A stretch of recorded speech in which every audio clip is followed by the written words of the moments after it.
दादा 8 अप्रैल को मुख्यमंत्री आवास घेराव झारखंड स्टेट स्टूडेंट यूनियन द्वारा रखा गया है, उसमें आपका क्या भूमिका होने वाला है? उस आंदोलन में हमारा समर्थन है, चूँकि ये आंदोलन रांची के अगवा साथ ही लड़ रहे हैं, लेकिन हमारा नैतिक समर्थन है, हम उपस्थित भी रहेंगे। रघुनाथ महतो के शहादत स्थल पर आए हैं, क्या कुछ कहना चाहेंगे? देखिए, रघुनाथ महतो जिस लड़ाई को लड़े थे 1765 के आसपास की घटना है, जब भारत देश में अंग्रेजों की ईस्ट इंडिया कंपनी ने बैटल ऑफ प्लासी बंगाल और बैटल ऑफ बक्सर के माध्यम से बिहार के क्षेत्रों में अपना आधिपत्य जमाना प्रारंभ किया था।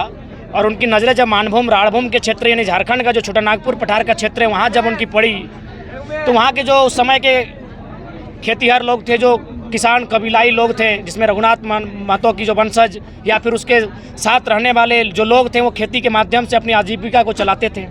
खेत उनके पुरखों ने अपने मेहनत से जोत कोड़ कर बनाया था।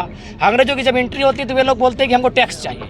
रघुनाथ महतो बोलते हैं यार ये कौन सा बात है, ज़मीन हमारी, खेत हमारा, मेहनत हमारा, टैक्स तुमको चाहिए। उन्होंने तब नारा लगाया कि अपना देश अपना राज, दूर भगाओ विदेशी राज। उसके बाद उनका आंदोलन छिड़ा जो कई सालों तक चला।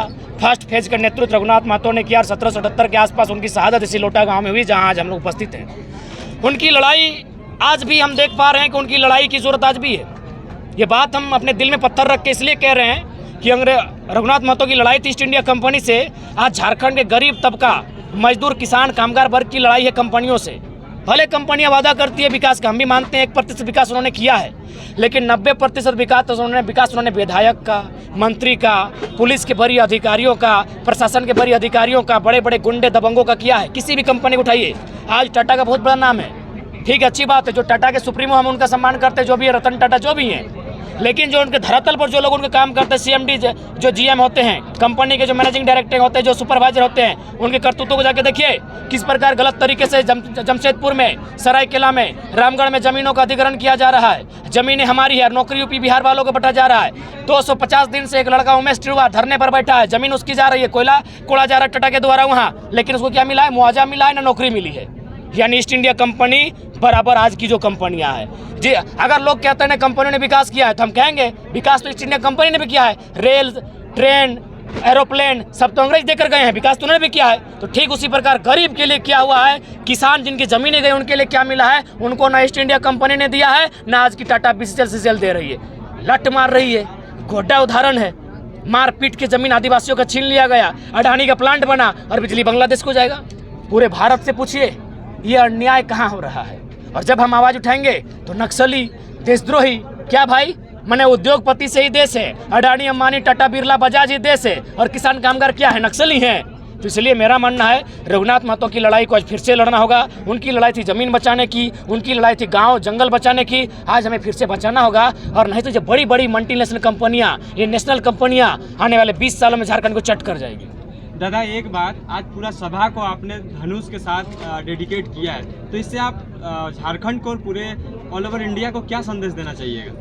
हमने संदेश यही देंगे कि हम लोग पढ़े लिखे हैं, हमारे सीने में कभी भारत का संविधान होता है।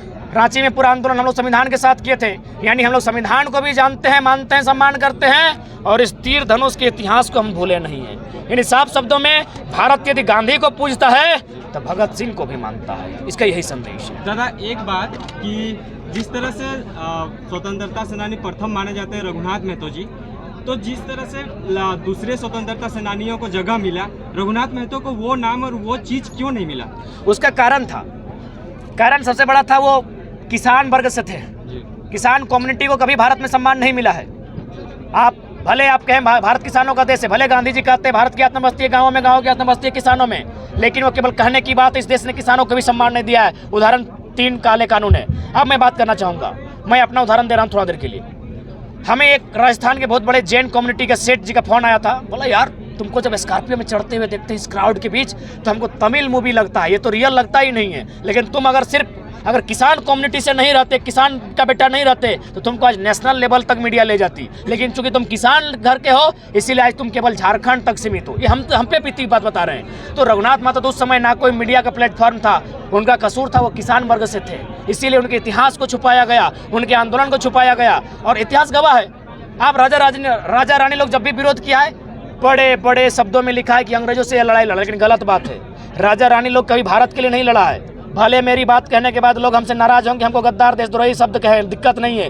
राजा रानी लोग का इतिहास पढ़िए, उन लोग अंग्रेजों को बोला था कि मेरा राज से सेटिंग कर लीजिए, मेरा राज को डिस्टर्ब मत कीजिए, मेरा बेटा को उत्तराधिकारी स्वीकार कर लीजिए। जब अंग्रेजों ने नहीं माना तब राजाओं ने युद्ध किया, लेकिन किसानों ने कभी युद्ध किया है? किसानों ने सरदार वल्लभ भाई पटेल को सरदार और गांधी को महात्मा गांधी चैंपियन बनाया है। मेन लड़ाई इस देश में किसानों ने लड़ा है, लेकिन किसान को आज भी सम्मान नहीं मिला है। उसका उदाहरण है जमीन अधिग्रहण किसान की, फायदा पूंजीपति को। उड़ीसा में जाके देखिए कितनी काली करतूत हुई थी 2006 को, 2 जनवरी 13 आदिवासियों को गोली मार दिया गया। किस लिए? न कंपनी जमीन मांग रही थी, किसान दे नहीं रहे थे, पुलिस कंपनियों के पक्ष में। और पुलिस हम खुले मंच पर कहेंगे, हमारे भाई भी पुलिस है और हमारा भी सपना था पुलिस में जाने का।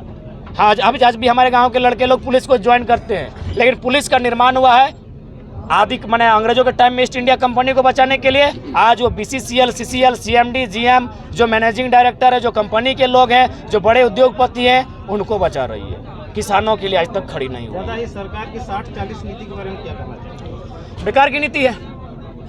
उसका उदाहरण चले जाइए, रांची, धनबाद, बोकारो, किसी भी स्कूल में जितने भी प्रिंसिपल मिलेंगे सब यूपी, बिहार में, MP के मिलेंगे।